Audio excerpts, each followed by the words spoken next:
Vasudevaya. Om Namo Bhagavate Vasudevaya. Etavaneva lokesmin. Punksam nikshri. Yasodayaha. Divrena bhakti yogena.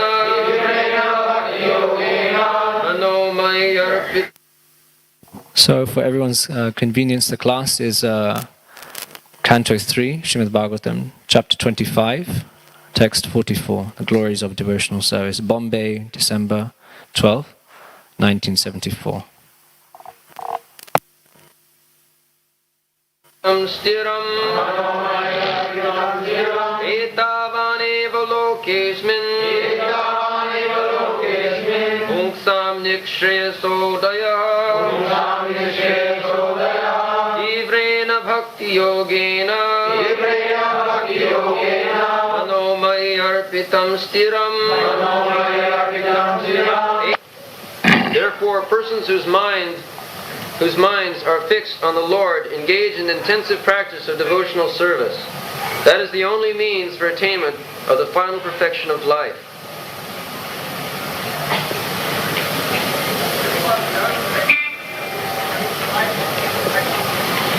Etavaneva lokesmin pungsang nisresudaya Tibrena bhakti yogena mano majjat pitang sthiram. This is the conclusion of Bhakti Yoga. Kapil Dev has explained Bhakti Yoga. In the last verse, we have discussed Jnana Vairagya Yuktena Bhakti Yogena. Bhakti Yoga is not the business of the foolish or ignorant. One who is advanced in Jnana Vairagya, knowledge and renunciation. Another name of Bhakti Yoga is renunciation. Vairagya Vidya. Bhakti Yoga means the education of renouncement. Sarvabhauma Bhattacharya, he explained Bhakti Yoga, Vairagya Vidya Nija Bhakti Yogam. Yes. The Bhakti Yoga begins when we accept Krishna's instruction, Sarva Dharman Parityajya, Mamekam Saranam. We have to renounce all nonsense engagement. That is called Sarva Dharma. We have accepted everything as dharma, samsara dharma, grihastha dharma, raja dharma, samajik dharma. There are so many we have created, and we are still going on. Dharma means function, characteristic. So we are planning one after another various plans to be very happy in this material world. But they will not make us happy, that's a fact, because this place is certified by the Supreme Personality of Godhead as Dukkhalam Asasam. This is a place for misery. This material world is a place for misery. This body is meant for suffering miseries. And the land is meant for suffering miseries. That we do not understand. But we are placed in a miserable condition all round. That is material life. Dukkhalam asasa. But we have got attachment for this material happiness. Even it is dukkhalam, it is very much painful, miserable, and we are making plans how to become happy here. This is called struggle for existence. It is going on perpetually. We are making some plan to be happy, and it is dismantled by the laws of nature. You study the whole history of the world, it is simply struggling. We are making some plan to be out of miserable condition, but it is causing another miserable condition. Therefore it is called Daivijjisha gunamai mama maya durutta. This is maya. We are simply planning to overcome some problem, some difficulties, but it is becoming more difficult. This is the fact. Therefore, our determination should be to renounce this association of this world. That is called mukti. Renounce this material association and come to the spiritual platform. Because we are spirit soul. Our real place is spiritual platform. Our activities should be on the spiritual platform. Then we'll be happy. The same example as I have given many times, that we are animals of the land. So if you are put into the water, then however expert swimmer I may be or you may be, it is simply struggle for existence. There cannot be any happiness in the water. But if you are taken out of the water and put again into the land, then you get relief. So that is the position. We have come to this material world for sense gratification. The more expertly we make plan for our sense gratification, it will never be successful. So we have to come out of these material activities and act on the platform of spiritual life. That will make us. Therefore it is said, Ekavaneva lokesmin pungsang nisreso udaya. Udaya means rising, just like Surjodaya.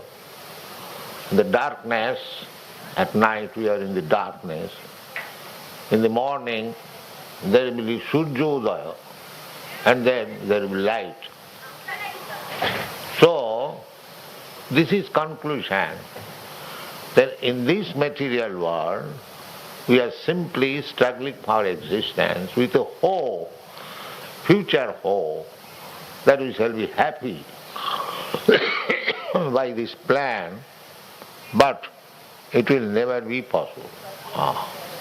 Simply you will be bewildered, just like the animal goes to the desert and he sees mirage, a shadow of water in the desert.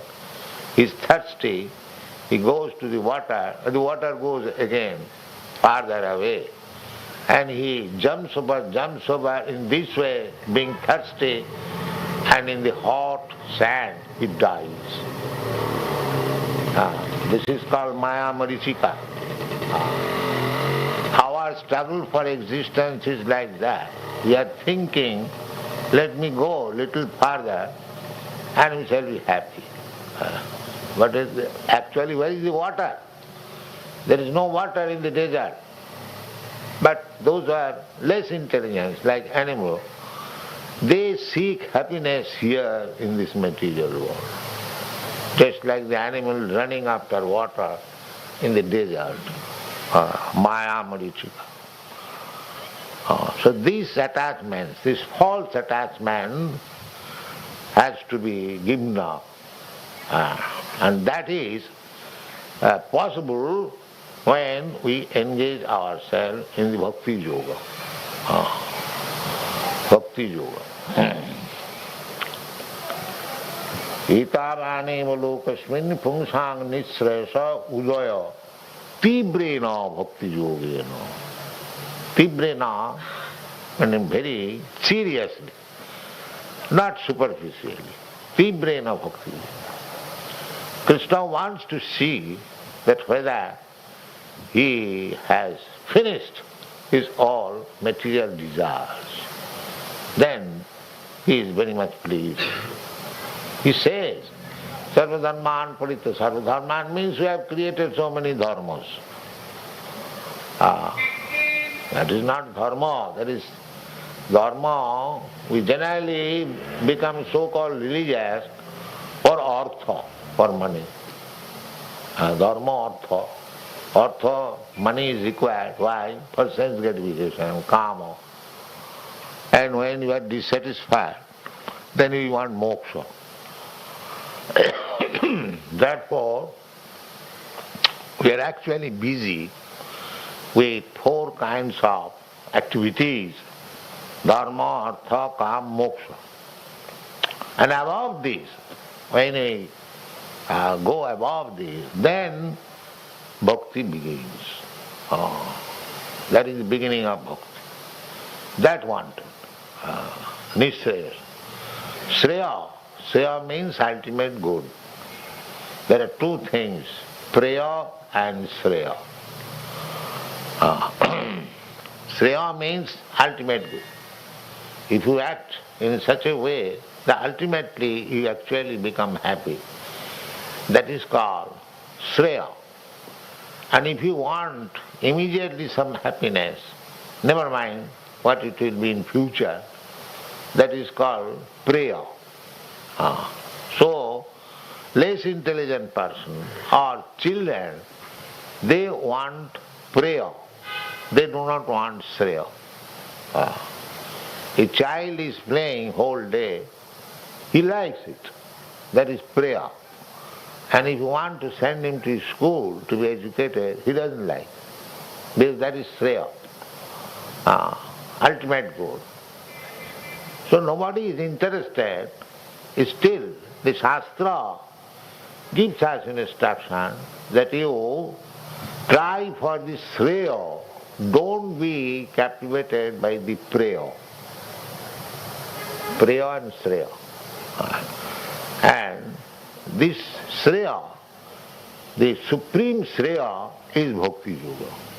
Therefore it is said that itavaneva lokasmin pungsang nishresa udaya. Shreyasa and nishresa. Nishresa means ultimate. Nishresa udaya. As soon as you take to Krishna consciousness, then your ultimate good or ultimate perfection begins immediately. And this Bhakti Yoga means Savanam Kirtanam Vishnu Smaranam Padasevanam Archanam Bandhanam Dasam Sakhamatma Nivedanam. These are the 9 different processes of Bhakti Yoga, of which the most important thing is Sravanam, hearing. Savanam Kirtanam Vishnu. And about whom? About Vishnu, not for anyone else. That is Savanam Kirtanam Vishnu. Everything bhakti means devotional service, loving devotional service for Vishnu or Krishna. That is not any other service. That is not bhakti. Bhakti, the word can be used only in relationship with the Supreme Personality of God. It cannot be, if you say, I am Desha Bhakta, I am very devotee of my country, of my society, of my family, of my cat, of my dog, that is not applicable. Bhakti is not applicable anywhere except in relationship with the Supreme Personality of Godhead. That is bhakti. Therefore, Shastra particularly says, Savanam Kirtanam Vishnu, not any other Savanam Kirtanam. If you say that I am hearing about my country's welfare, about my society's welfare, about humanity's welfare, and I am preaching this, that is not bhakti. That is Maya. It is very difficult to understand. But if you talk about Krishna and hear about Krishna, then your other services will include. It is all pervading. Just like one is interested in the flower of the tree. If he says that I shall water the flower, because I am interested in the flower, or I shall water the fruit, but that will not help you.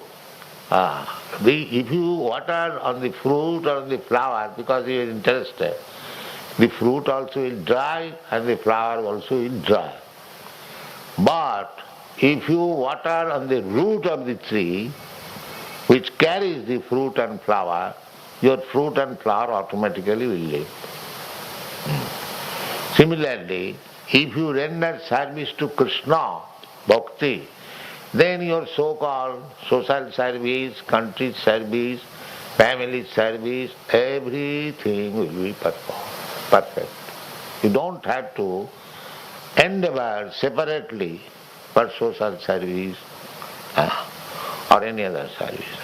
Therefore it is said, Tibrena bhakti yogena, without any deviation.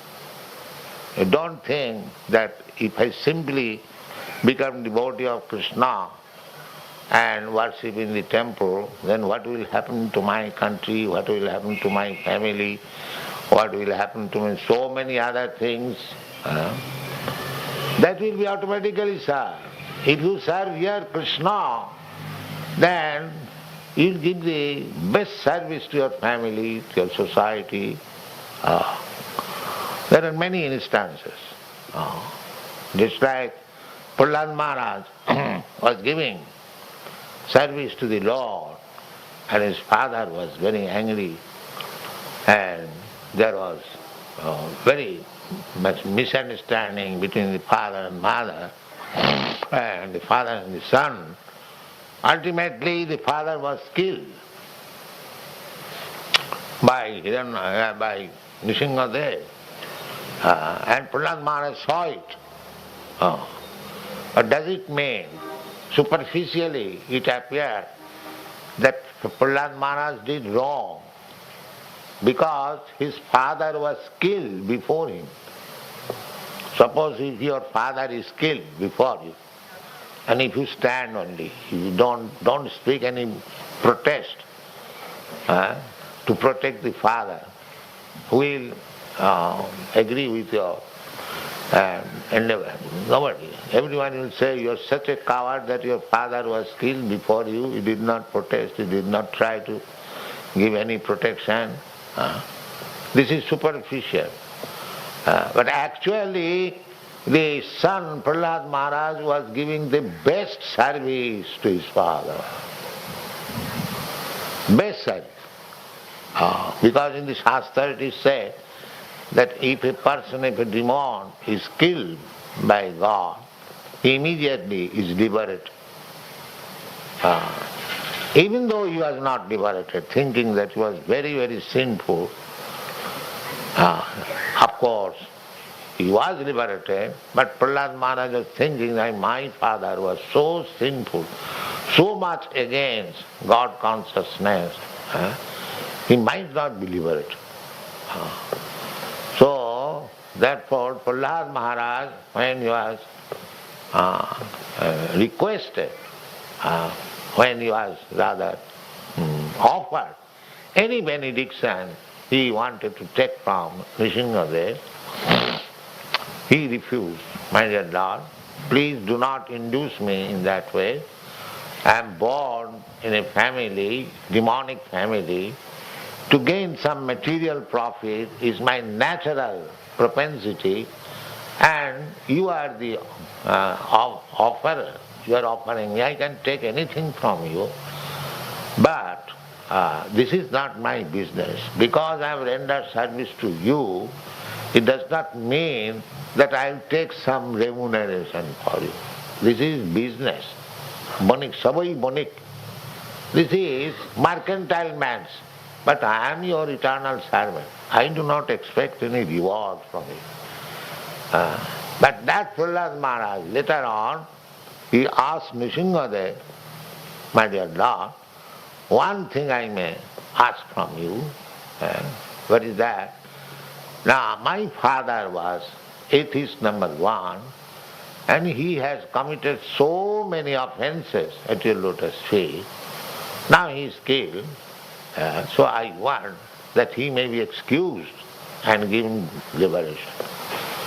So he was already liberated, still as affectionate son, he was anxious to know whether my father is liberated or not. So this was confirmed by the Lord, not only your father, his father's father, his father, his father, up to 14 generations, everyone is liberated. Because a Vaishnava son like you is born in this family.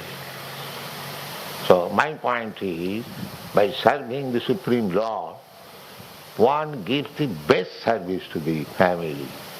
Because if one becomes a Vaishnava, pure Vaishnava, the whole family, up to 14 generations, they become liberated. Therefore, tibrena bhakti yogena. We should not divert our attention for any other service. We should simply concentrate for rendering service to the Supreme Lord.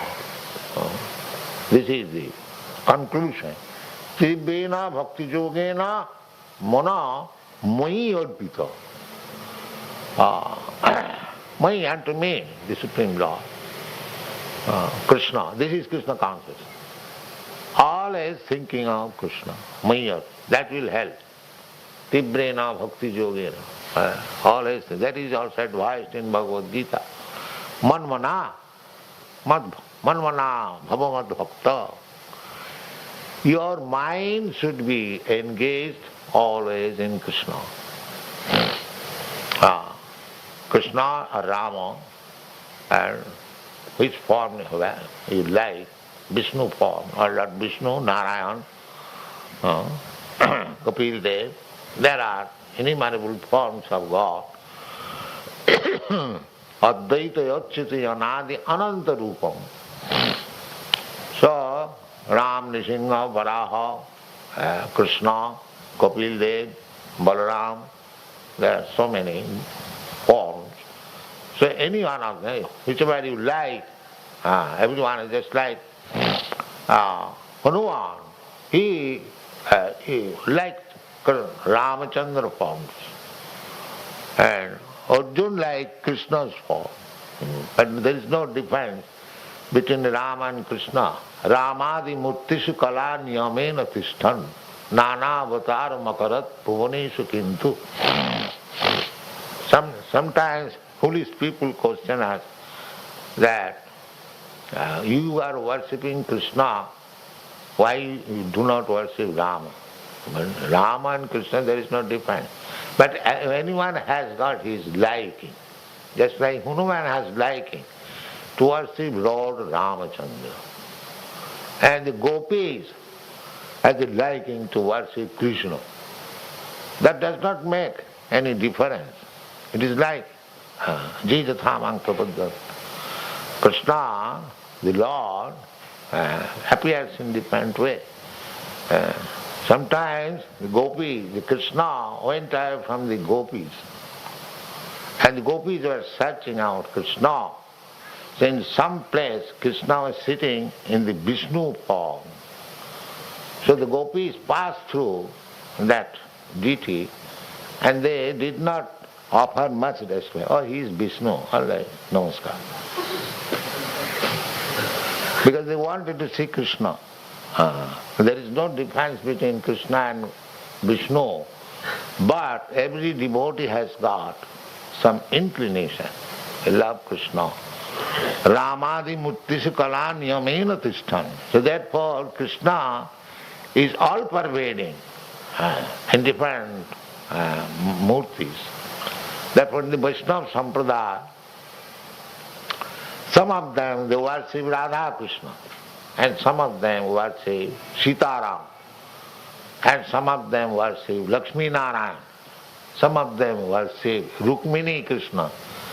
There are so many devotees, but all of them are the same, Vaishnava. All of them are, but not demigods.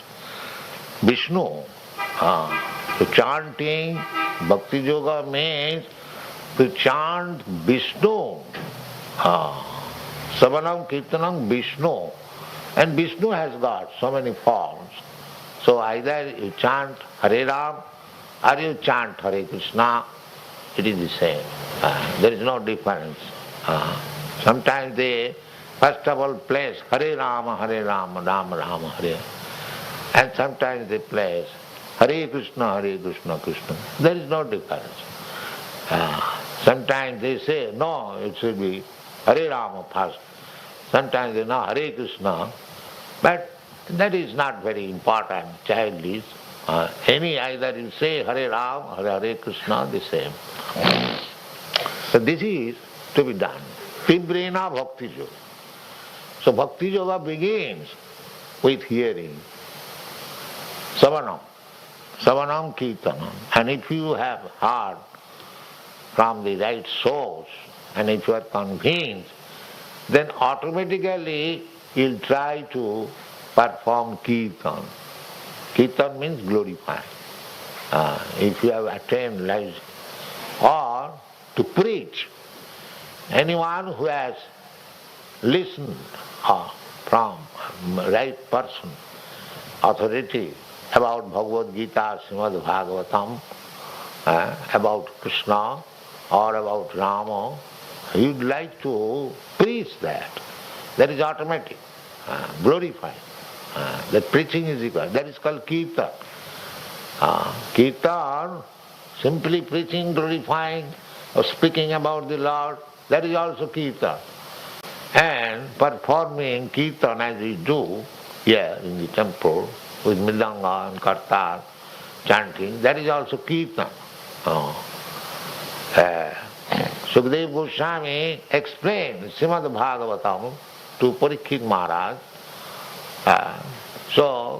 And Parikshit Maharaj simply listened to him carefully. This is Savanam Kirtanam. Parikshit Maharaj is hearing, and Sukadeva Goswami is performing Kirtanam, describing all the glories of the Lord. That is Kirtan. So, Sri Vishnu, Savane Parikshit, how one devotee became liberated by performing one item only. There are 9 items of devotional service.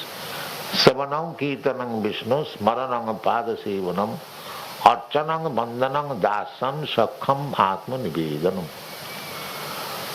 So, Parikshit Maharaj simply listened, Savanam. He did not do other things. Still he was liberated. And Sukadeva Goswami, he simply chanted or described the glories of the Lord. He also became liberated. Sri Vishnu Savane Parikshit Abhavad Vaya Sakikirtan. Similarly, Savanam Kirtanam Vishnu Smaranam Prithu Maharaj, he was simply remembering, Prithu Pujani. And Pada Sevan, Lakshmi Devi, she simply gave massage to the Vishnu's lotus feet. And Arjuna, simply he made friendship. And Hanumanji, he simply served the order of Lord Ramchandra. Dasyam, Sakhyam, Atmanivedanam. Atmanivedanam, offering everything. Bali Maharaj, whatever he had, he gave to Brahman, everything. Whatever he possessed, even his body, he gave to Brahman. Sarvatma Sapane, Abhavat Bali Maharaj. So there are different examples. So, if you simply, at the present moment, in this Kali Yuga, if you simply hear about Krishna, Samanam, you don't require any education. You don't require to be PhD and MSc. God has given you the ear. You go to a person, realized soul, and hear from him. Simply hear from him. That is recommended in this age, because people are very, very fallen. They have no education, they have no inclination, how to make perfect life. They do not know what is perfection of life. They think if I can eat sumptuously, that is perfection of life. Udaram bharita. Sartham udaram bharita. In this age, if one man can eat very voraciously, he thinks my all interests are finished. He thinks. Because people are so hungry that they think if I can get a sumptuous food, that is perfection of life. This is Kali Yuga. Kali Yuga. Sartham udaram bharita.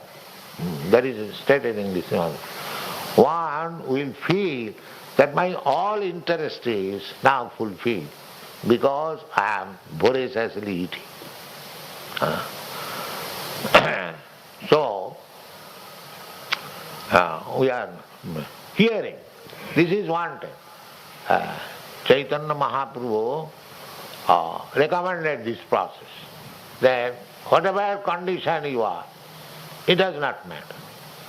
You simply search out a devotee and hear from him. That is your heart. Sthane sthita sutigatang tanuvang manovi. Sthane sthita. And you, whatever you are, there is no need of change, because it is very difficult to change position. Better remain your position, but you hear about Krishna.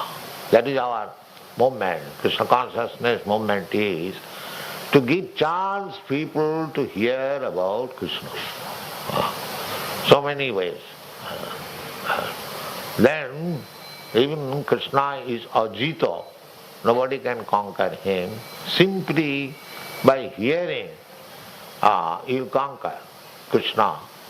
Krishna will be very, very intimate friend of you, simply by hearing. That is said also in the Srimad Bhagavatam. Sinnatang sakatha Krishna punnat sravana kirtana. Sinnatang. Sinnatang means hearing. Krishna is within everyone's heart. As soon as he sees that this man is hearing about him, Sinnatang sakatha Krishna. Krishna is the subject. Nominative. Sinnatang, when he sees that a person is interested in hearing, then he takes care of him. Because that is the beginning of bhakti. Sinnatang sakata Krishna. Punnat savana kirtan. Even if we do not understand, the philosophy, what Krishna says, still if we hear, then he will be purified. He will purify. That is the process of Harisankirtan. It doesn't require anybody to understand what is this Hare Krishna. But if he simply give him the chance of hearing, he becomes purified. That is one. Because without being purified, nobody can understand what is God, what is my relationship with God, who is God, what does he do, what is his name, nothing interesting. dirty things within the heart. They cannot understand dirty things on account of sinful life. Namanga duskitanam mudha prapaddante naranama. We are so much in this age engaged in sinful activities. The sinful activities are generally, the four pillars of sinful activities are illicit sex life, meat eating, intoxication and gambling. This whole world is now full of all this business. There is regular gambling house, there is regular intoxication centers, regular slaughterhouse and regular prostitution. This is the whole world. Which are sinful life, illicit sex life, meat eating, intoxication and gambling, that is prevalent all over the world. You'll find organized by the government. This is going on. And within this dangerous condition of the human society, we have to push on Krishna consciousness. How difficult it is. Just imagine. But still, it is going on. But so many obstacles. But we do not care for these obstacles. We must push on. This is our determination. Therefore it is called Tigre Navati. Tigre. There may be so many obstacles, but you must push on your movement. Tigre Navati Yogi. That is our duty. Thank you very much.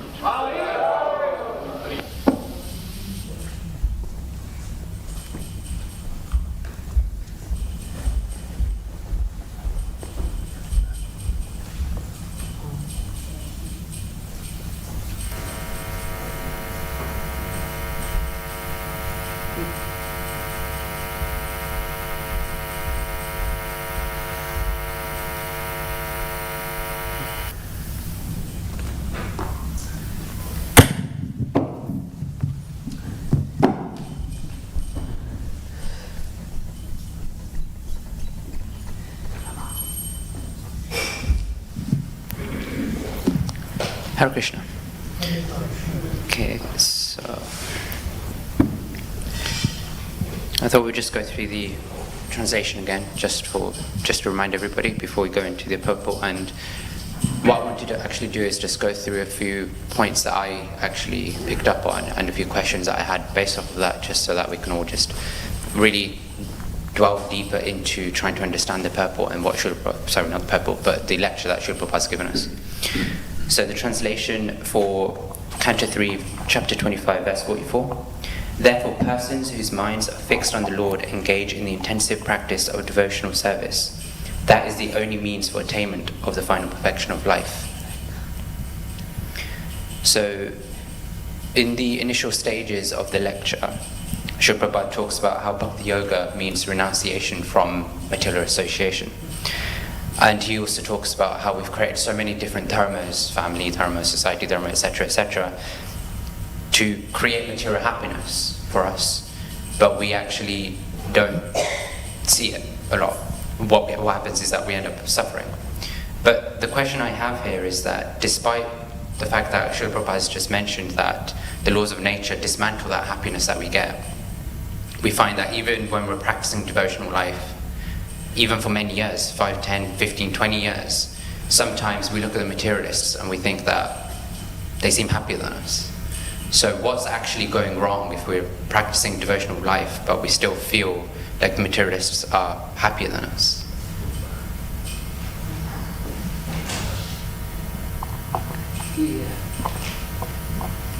Approach him. It's a bit like Hiranyakashipu. He thought he was happy, and but actually, in his sense gratification, but he lost the plot, as they said, because through austerities and all these things and power, they were finished within a moment when somebody plucked out his heart. And what is very interesting, that Hiranyakashipu was also a devotee, but he'd been cursed to come down to the material world.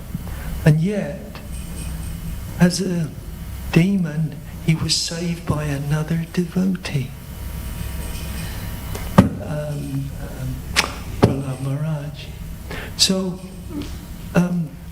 devotees will save devotees in the end, or even demons seemingly are demons. And the thing we have to be careful is our illusion is that that somebody who's done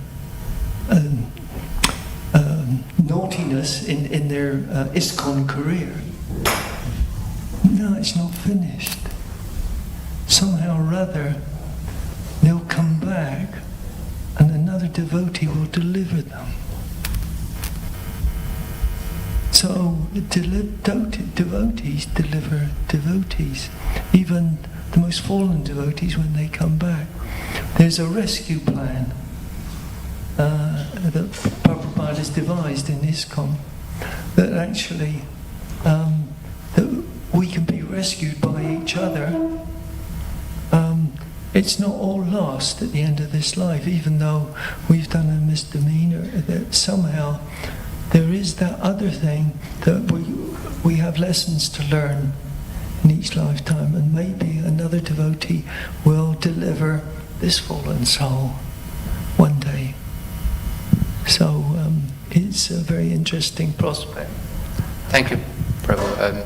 So is your point more of the fact that actually they seem happier, but it's all just temporary, and we, within our devotional service or devotional life, might have got something, we might have a certain few conditionings in us that is stopping us from attaining that sort of happiness that we require, or aiming for in life. But the point after that was really that I was a demon in my last life and this life, and I've been saved by another devotee who introduced me to Krishna consciousness, and if I don't complete it, it's not lost, because there's yet another devotee maybe connected will save me again. It's an ongoing process until we've reached the final goal. So devotees will always save devotees, ultimately. Even if we come back, it'll be another devotee that saves us. Thank you. I think Vishakmati had points. Yeah, you mentioned that after 5 or 10 or 20 years, the non-devotees appear happier than the devotees. Yeah. So my question is, how are you measuring happiness? I'll leave that as an open question. Right. I'll leave that as an open point. And I think that's kind of where I was leading to as well, because in material life, if we look at the externals, then they might appear happier, but then temporary aspects come in. So I'm happy to hear your view on what the differentiation is between material people appearing happier than us as devotees. In that regards. Well, that would come to the question again, what is the measurement of happiness? Is it the pictures on Facebook that they're smiling? I mean, is that, or how many, the house that they have or the car that they drive? We have to have a measure of happiness to be able to compare. So you implied there was a measure of happiness, so my question is, what is that measure? Yeah, so personally when I'm looking at it from that angle, then yeah, I'd see it as, okay, if we look at the externals, material people on their Facebook pages, Instagram, whatever it is, social media in general, they'll put these nice photos where they're all smiling, they're doing amazing activities, skydiving, I don't know, bungee jumping, or whatever it happens to be, right? But they're always smiling. And then in devotional life, we might be going along with the process, but we're struggling because we're like, I have to chant my rounds, I have to read, I have to do this, that, and the other sometimes.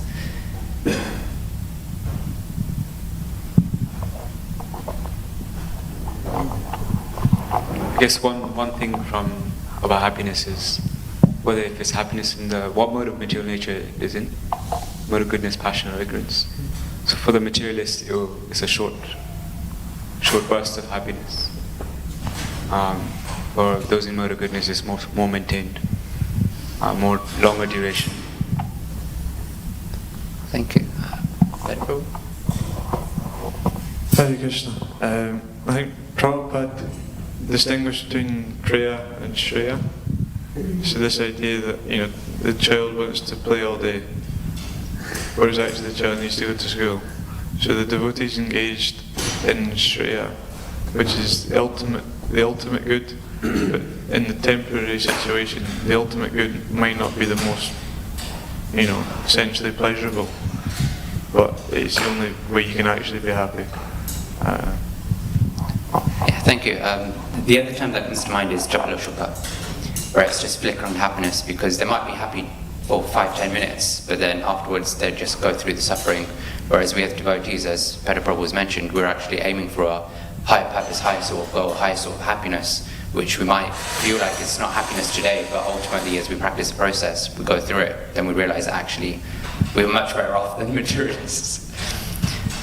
So the second point I had was around the whole acting and service to society, family, welfare, etc., where Srila Prabhupada was actually quite direct, whereby serving them can be pretty much Maya, whereby we're thinking that, okay, this is good for them, so we're going down that route. And I was just reflecting on this point, where in yesterday's Bhakti Shastri session, we were going through akarma, vikarma, and karma. So akarma is like more transcendental sort of activities. Vikarma is creating creating impiety, and karma is creating material piety. So the thing that I was really thinking about and reflecting on this is like the whole aspect of service to family, friends, society, etc. is all based on consciousness. So the question I actually have here is, how do we actually cultivate that mood whereby we can serve our family, we can serve our society, we can even engage in humanitarian work, but actually develop that consciousness that this is for Krishna, not for the people?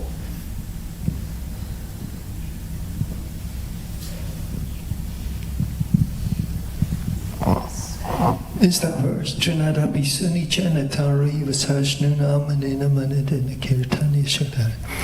It said one should think oneself lower than the store on the street. It's the humble position. And then it says one must be more tolerant than a tree. So whatever inconvenience we have in our devotional life, and give all respect to others. And the one thing is all respect. We have to appreciate how we've been looked after by our parents, and even if they're not devotees, we have to give them all respect for the things that they have done for us. We treat them in such a way that we can still say there's still affection I feel for you, and it doesn't go away. The affection's still there, but you can express that affection. You sometimes you have to excuse yourself. You say, "Oh, I'm sorry, we're just following a spiritual path now. I don't eat certain things," but at the same time, you're so kind to me. Express an appreciation for that person who's brought you up. So it's a position where we should give all respect to others, knowing where they're coming from, and where we've been cared for. Just to be grateful for seeing through the eyes of thankfulness, rather than, oh, they're like this, and resentment. Do you see what I mean? That they're not following what you're doing. Yeah, I do. Thank you. And Srila Prabhupada does go on with the example of Prahlad Maharaj and Hiranyakashipu as well, around how Prahlad Maharaj obviously was in that predicament where his own father didn't appreciate him, but he was always constantly thinking about how to deliver his father as well. So he was grateful for his father bringing him up and giving everything that he had, but he was also very compassionate from that angle, whereby he realized that what his father needed was that spiritual aspect, which unfortunately he didn't take up, but through his passing by Nrsimhadev, by being ultimately liberated by Nrsimhadev, he got that. So thank you. Any other points on that one?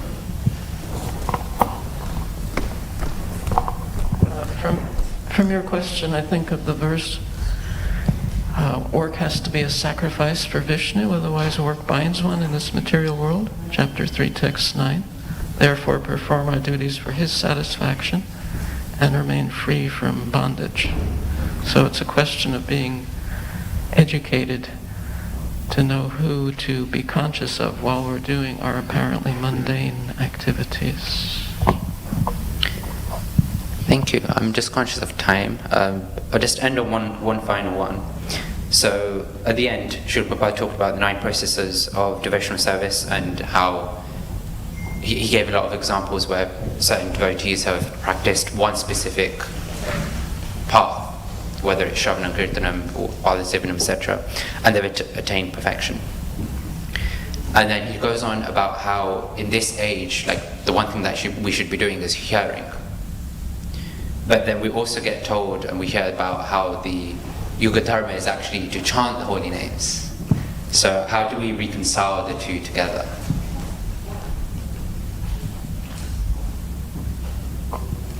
Sorry, I know these are like really thought-provoking questions, but I think it's nice to actually think about these.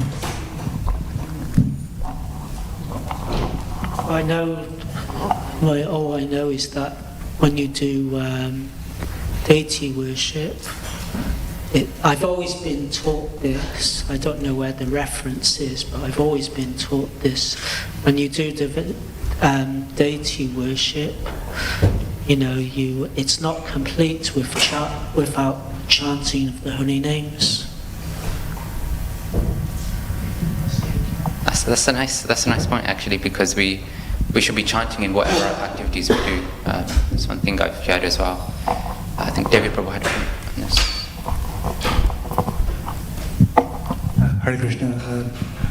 About the holy names, that as it's right is that the holy name is non-different in Krishna, and when the holy name that it descends, so we hear the holy name, and it automatically it will chant. By itself it will manifest. That's a nice point too. So just by hearing, we'll internally chant the holy names as well. So ultimately, by hearing Krishna's pastimes or the holy names, we're internally going to be chanting them, therefore performing the Yuga Dharma as well. Any other points? I think Mataji had.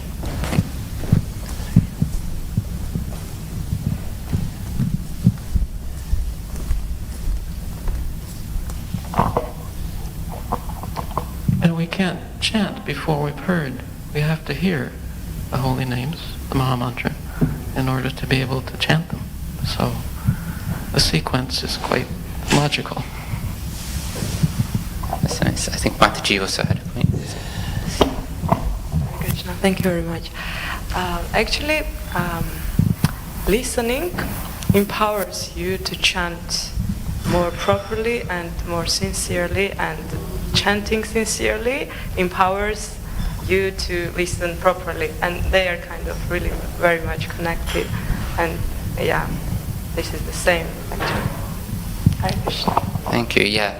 So one thing that I shared on a retreat that we actually went to, and this is something that I meditate on a lot when I'm, trying to chant, is that actually part of chanting, we can chant the holy names, but if we don't appreciate the holy names, we don't appreciate the fact that the holy names are non-different to Krishna, then we can never actually chant with the full capacity, with the full power potential.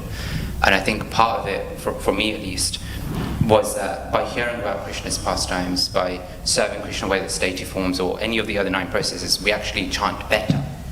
Because we develop that relationship with Krishna, we develop that relationship with the holy names. And so in doing that, even though the Yuga Dharma is chanting all these other processes, and I think personally the part of the emphasis of Srila Prabhupada and Chaitanya Mahaprabhu about hearing is that, as David Prabhu said, we're basically naturally be inclined to chant what we're hearing. Because chanting is not just the Maha Mantra, it's also just glorifying the Lord in itself. So yeah, really powerful points. I can open it up to any other questions, comments, or reflections people have. If anybody has any?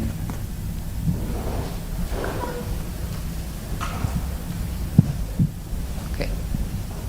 In that case, I think we can end class. Srimad Bhagavatam ki jai. Srila Prabhupada ki jai. Bhakta Brajesh Prabhu ki jai. People